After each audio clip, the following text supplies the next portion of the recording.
So the last day I was shared my problem in social media, Facebook YouTube সব জায়গায় দিয়েছিলাম। অনেকে এটা নিয়ে কমেন্ট করেছে, নিচে আমি দেখছিলাম হন্ডা বিগ উইং থেকেও কমেন্ট করেছে। যাই হোক, বেসিক্যালি দ্য থিং ইজ, এই যে আমার ফ্রন্ট ব্রেকটা আছে, এই ফ্রন্ট ব্রেকটার মধ্যে প্রেশার ছিল না, বিকজ অফ আমি এর যে অয়েলটা আছে ওটাকে বাড়িতে আমি চেঞ্জ করছিলাম। সো এখান থেকে আমি তেলটা বার করে নিই, নিচ থেকে বার করি, তো এখান দিয়ে হাওয়াটা ঢুকে যায়। তো আমি এবিএসের প্রসেসটা জানতাম না।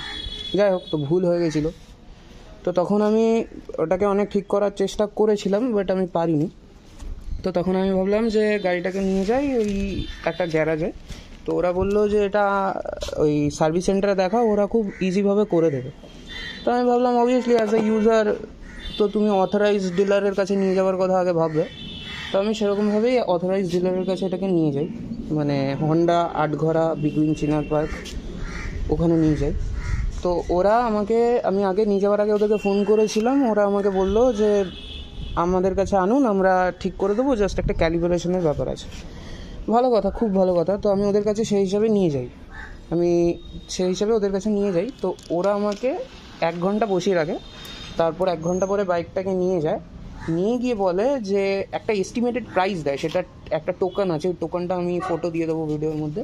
ওরা বলে যে ক্যালিপারটা আছে, এটাকে ক্যালিপার বলে, এই ক্যালিপারটা চেঞ্জ করতে হবে। যাই হোক, তো আমি বিশ্বাস করিনি। তো ওটার জন্য এইটা পুরো নতুন হবে, এটা 5,000 টাকা লাগবে। সো আরেকটা জিনিস ওরা বলে যে তোমার এই নাটটার মধ্যে প্রবলেম আছে। এই নাটটা, এটা ড্রেন নাট হয়, এখান থেকে মানে তেলটাকে আউট করা হয়, আর এখান থেকে এটা ঢুকিয়ে এখান থেকে ইন করে। তো ওরা আমাকে এটা বলে, তো আমি করিনি। এবার ওরা আমাকে একটা ওই টোকানের মধ্যে এস্টিমেটেড প্রাইস দিয়েছিল 2100-এর মতো। হ্যাঁ, 2100-এর মতো যতটা আমার মনে আছে দিয়েছিল। আমি বিলটা দেখিয়ে দেবো। আর আমাকে 2 রকম চেক আপ করে, বলে যে আপনার যে ফ্রন্ট ব্রেকটা আছে এটাকে আমরা ওই কি ব্রেক ব্লিডিং করিয়েছি না কি করিয়েছি, যদিও সেটা কিছু করেনি, সেটা আমি পরে বলছি। তো এটাকে করা হয়। তো তারপর এটা কোনো লাভ হয়নি, সব কিছু করে ঠোরে আমাকে দিয়ে দেওয়া হয়, আর বলে যে তোমার আপনার ওরা একটা পেপার দিয়েছিল, ওই পেপারটা আমাকে দেওয়া হয়নি, আমি ফটো তুলতে পারিনি বিকজ ওটা ওদের কাছে ছিল। ওটার মধ্যে লেখা ছিল caliper need to be change but customer didn't agree. ওটার মধ্যে পুরো লেখা ছিল এই কথাটা। যাই হোক, তো ওইটার আমার কাছে ফটো নেই, তবে ওটা লেখা ছিল। আর এইটা ওরা এইভাবে আমার সাথে স্ক্যামটা করে। আর 1000 টাকা জাস্ট ওরা 2 রকম চেক আপ করে, একটা জেনারেল চেক আপ আর একটা নাকি ব্রেকের ওপর কাজ করেছে, সেটার জন্য ওরা 1 ঘন্টা কাজ করে আমাদের 1000 টাকা চার্জ করে। আর সবথেকে বড় কথা, কিছু করেও দেয়নি। তো আমি ওটাকে ফেসবুকে আর ইউটিউবে পোস্ট করে দিই। আর এখন কি করা হয়, ওরা আমাকে কালকে লাস্ট দিন কল করেছিল, বলছে আপনার যদি কোনো প্রবলেম থাকে, আপনি যে করিয়ে নিয়ে গেছেন, আপনার কি সেটা কাজ করিয়েছেন, আবার কোনো প্রবলেম হয়েছে? তো আমি কল রেকর্ডিংটা পুরো এখানে দিয়ে দেবো, কল রেকর্ডিংটা আপনারা নিজেরা শুনে নেবেন কি ওরা বলেছে। মানে একটা মানে নীতিগত ওদের কোনো বোধ নেই যে একটা কাস্টমার কোনো জিনিসকে নিয়ে স্ক্যাম হয়ে কি বাড়িতে চলে যাবে নাকি ওদের সাথে ঝগড়া করবে। সো দ্যাট মানে এদের কাছে একদমই যাবেন না, এরা আপনার সাথে স্ক্যাম করবে। আর কি করে আপনার মানে জিনিসটাকে রিপ্লেস করানো যায় কিছু হলেই ছোট ছোট জিনিসের জন্য, সেটা ওরা ট্রাই করে। ওদের জানি না ভাই এত কি টাকার অভাব যে মানে এরকম ধরনের কাজ করে। এতে তো ওদেরই মানে রেপুটেশনটা নষ্ট হয়। তো দ্যাট একটা সিম্পল জিনিস, এর থেকে অনেক বেটার আপনারা সবাই লোকাল কোনো গ্যারাজে কিংবা কোনো জায়গায়, লাইক আমি যেরকম ওয়েলিংটনে ঠিক করেছি, it just cost me around 50 rupees. Okay, so এটাই হচ্ছে ব্যাপার। ফার্দার কোনো দিন এদের কাছে যাওয়ার আগে 2বার ভাববেন। এরা আপনার গাড়িকে ভালো তো করার চেষ্টা করবে না, উল্টে খারাপ করার চেষ্টা করে, জাস্ট একটা সিম্পল জিনিসের জন্য। আমি সব কিছু ডিটেলসগুলো দিয়ে দেবো, কল রেকর্ডিংটাও দিয়ে দেবো, সেটা আপনারা শেষে শুনে নেবেন ভিডিও শেষে। ওকে, বাই, টাটা।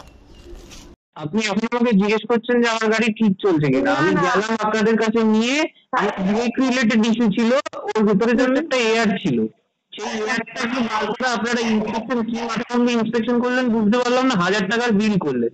যাই হোক, সে 1000 টাকা একরকম বিলে দিলাম। আমি নিয়ে এসে লোকাল গ্যারেজে দেখালাম, আপনারা ওখানে লিখেছেন যে আমার অয়েল ফিলিং এর জন্য আপনারা 580 টাকা নিয়েছেন। যে লোকাল গ্যারেজে দেখালাম বললো আপনার লাইনের মধ্যে কোনো অয়েলই নেই, আপনার শুধু অয়েল টাবে অয়েল রয়েছে। যাই হোক, সে ঠিকঠাক করে দিল, আমার 50 টাকা নিল, ঠিকঠাক করে দিল। আর আপনারা বললেন যে 5,000 টাকা লাগবে, আমার ক্যালিপার নষ্ট হয়ে গেছে, ক্যালিপার চেঞ্জ করতে হবে। তারপর আমি সেটা নিয়ে রিপোর্ট করি। এখন আপনি বলছেন আমার গাড়ি ঠিকঠাক চলছে কিনা। এখানে স্যার হচ্ছে ব্রেক ফ্লুইড আর জেনারেল চেকআপ এটাই হয়েছে দেখাচ্ছে। হ্যাঁ, তো জেনারেল চেকআপ যেটা হচ্ছে সেটার জন্য আমি 380 টাকা নিয়েছেন বুঝলাম, কিন্তু জেনারেল চেকআপটা তো পুরো বাইকের উপর হয়, আমি তো বাইক রিলেটেড ইস্যু নিয়ে যাইনি, আমি তো গেছি ব্রেক রিলেটেড ইস্যু নিয়ে। তো আপনারা তো চেকটা করুন। হ্যাঁ, ব্রেক অ্যাডজাস্ট করতে আর আপনারা অয়েল ভরেছেন সেটার জন্য 1000 টাকার বিল হয়।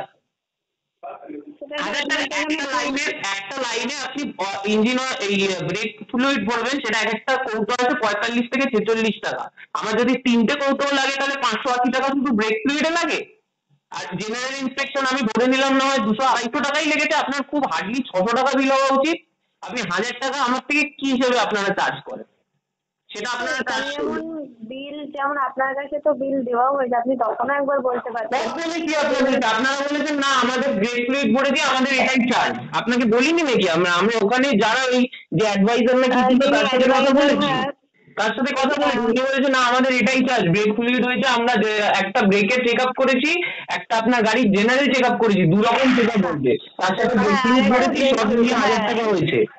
আচ্ছা, হ্যাঁ, 200 টাকা প্রথমে বলেছিল, তারপর 1000 টাকা জানি না সেটা কি করে হলো। 20% ডিসকাউন্ট দেওয়া হয়েছে দুটোতে, ওই জন্য 1000 টাকাই। জানি না কি আপনারা ইন্সপেকশন করলেন, একটা 1 ঘন্টার ইন্সপেকশন করতে যে 1000 টাকা লাগে সেটা জানা ছিল না। তো আপনারা যে এই জিনিসগুলো করেন আপনাদের কি মনে হয় কোনো ইউজার এটা নিয়ে খবর পায় না? আমি এটা ফেসবুকে পোস্ট করলাম, যখন অন্য 5 জন লোকে দেখলো, সেটা আপনাদের কি ইম্প্যাক্টটা ভালো করবে? কালকের দিনে আর আমি এই ইউজার অ্যাজ এ ইউজার না আপনাদের কাছে যাবো না, অন্য কোনো ইউজার আপনাদের কাছে যাবে এগুলো নিয়ে? আপনারা যদি এরকম ভাবে মানুষের সাথে ইয়ে করেন, একবার নিয়েছেন ঠিক আছে, একবার না হয় নিতে পারলেন, পরের বার কি আর ইউজার যাবে? যে ইস্যুটা আমার 50 টাকায় ফিক্স হয়ে গেল লোকাল গ্যারাজের মধ্যে গ্যারাজে, ওখানে আপনাদের ইঞ্জিনিয়ার বসে আছে, তারা সেটার জন্য বলছে ব্রেক ক্যালিপার চেঞ্জ করতে হবে, আপনাকে 5000 টাকা লাগবে। ব্রেক ক্যালিপার কি করে চেঞ্জ করতে হবে? যেখানে আমি বলছি আমার লাইনের ভেতর এয়ার ঢুকেছে আমি জানি, উল্টে আমাকে আরো বলছেন যে আপনার যে ড্রেন বোল্টের নাটটা আছে ওটা লোকাল। ওটা কি করে লোকাল হবে? আমি কি লোকালে সারিয়েছি নাকি বাইক? আমি তো দেখাতে নিয়ে গেছিলাম জাস্ট আপনাদের কাছে নেওয়ার আগে। আচ্ছা, তো এরকম যদি আপনাদের রেসপন্স হয় তাহলে কি কেউ যাবে বলুন? ইউজার তো সবার আগে যে অথরাইজ সার্ভিস সেন্টারেই যাওয়ার চেষ্টা করবে না, যে যাতে আমার বাইকটা ঠিকঠাক ইন্সপেকশন হয়।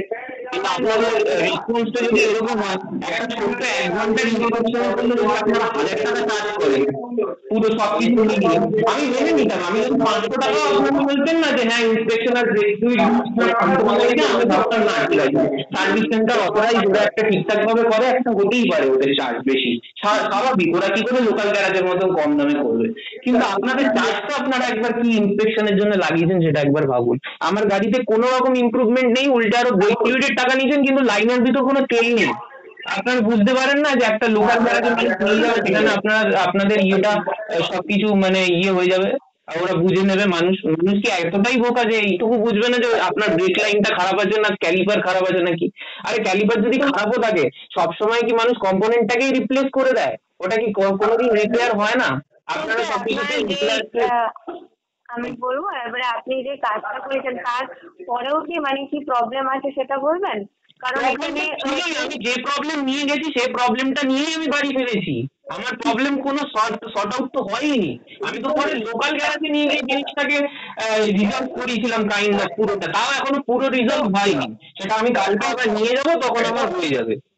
আমাকে বলেছিল সেদিনকে অ্যাকচুয়ালি অতটা টাইম ছিল না, তাই আমি মোটামুটি মানে ওখান থেকে কিসের জন্য বলেছে একটু বলবেন? মানে লাইনের ভিতর এয়ার আছে, এয়ারটাকে বাদ করে পুরো লাইনটাকে রিফিল করে তলা দিয়ে তেলটা করতে হবে, এগুলো এলিয়েছে এটা ওপর দিয়ে বললে এয়ারটা বেরোবে।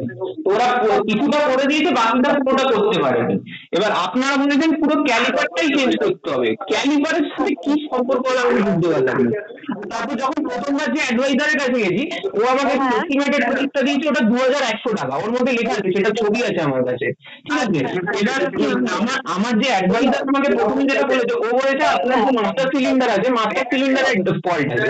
যখন ইঞ্জিনিয়ারের কাছে গেছি, ও আবার বলেছে আপনার যে ইয়েটা আছে ক্যালিপার আছে ওটা ফল্ট আছে। তো আপনাদের নিজেদের কথার একজনের সাথে আরেকজনের মিলিয়ে একটা জেনারেল ইন্সপেকশনে 1000 টাকা চার্জ করছেন আপনারা। শুধু 2 রকম ইন্সপেকশন করেছেন আর তেল ভরেছেন, সেটার জন্য 1000 টাকা। একটা লাইনের তেল হার্ডলি 100 টাকা লাগে, 2টো বোতল লাগবে একটা লাইনে তেল ভরতে। তো এখানে চার্জ যেমন আছে আমি সেইভাবেই বলতে পারি। আপনার দেখুন, আপনাকে আপনি আপনার ডিউটি করছেন, আপনি আপনার জায়গায় বসে আপনাকে যেটা বলা হয় আপনি সেটা করছেন, কিন্তু অ্যাজ আ ইউজার আপনি জিনিসটা ভেবে দেখুন, আপনার সাথে যদি এরকম ভাবে আপনার গাড়ির কোম্পানি রেসপন্স দেয় আপনার কেমন লাগবে? আপনি আপনার ডিউটি করছেন, আমি আপনাকে কোনো রকম ভাবে ভাববেন না যে আপনার উপর চাইছি, আমি আপনার পজিশনটার উপর চাইছি, ঠিক আছে? অ্যাজ এ ইউজার আমি আপনার পজিশনটাকে বলতে পারেন ক্রেডিট দিচ্ছি, আপনার উপর আমার তো কোনো পার্সোনাল ইয়ে থাকে না। হ্যাঁ, তবে এই রেসপন্সটা যদি আপনাদের এরকমই থাকে তাহলে কোনো ইউজার কিন্তু আপনাদের সাথে বেশি দিন মানে কন্টিনিউ করবে না। একবার স্ক্যাম হলো, দুবার স্ক্যাম হলো, কতবার স্ক্যাম হলো, বেশি দিন হবে না। তার জন্য এইটা কাইন্ডলি আমি চাই না, আমি হন্ডার অনেক পুরোনো ইউজার, আমার বাড়িতে আরো দুটো হন্ডার হুইলার আছে, আমি চাই না এই জিনিসটা হন্ডার নামে এরকম একটা রেপুটেশন তৈরি হোক। একবার হয়ে গেছে যা হয়ে গেছে, ফার্দার এটা কোনো ইউজারের সাথে এরকম জিনিস করবেন না। আর আমার প্রবলেম তো রিজলভ হয়নি আপনাদের কাছে, তো ফার্দার আমি তো আর যাওয়ার প্রশ্ন ওঠে না, আমি তো যাবো না। তো যেটা হয় আর কি, লোকাল লোকাল গ্যারাজে না এই জিনিসগুলো ধরা পড়ে যায়। এগুলো একটা আপনি নিজে ভাবুন, একটা জিনিস ছোট্ট প্রবলেম হয়েছে, যদি ক্যালিপার নষ্ট হয়েও থাকে আপনাদের তো সেটা আমাকে বলা উচিত না যে আমরা এটাকে রিপেয়ার করে দেবো, কি আপনি জিনিসটা দিয়ে দেন, আপনি এক সপ্তাহ পরে আমাদের সাথে ভিজিট করুন, আমি আপনাকে রিপেয়ার করে আবার ইনস্টল করে দিয়ে দেবো।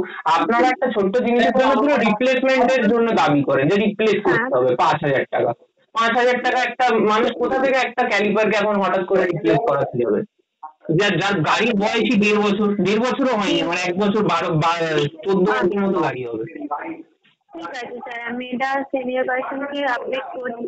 আপনার যদি কোনো প্রবলেম থাকে এই নাম্বারে কল করবেন, আমি ওনার নাম্বারটা শেয়ার করে নেবো, তাহলে উনি একবার দেখে নিতে পারে ঠিক প্রবলেমগুলো আছে, যেগুলো ঠিক হয়েছে। আছে, ঠিক আছে। ঠিক আছে, ঠিক আছে, ঠিক আছে, থ্যাংক ইউ।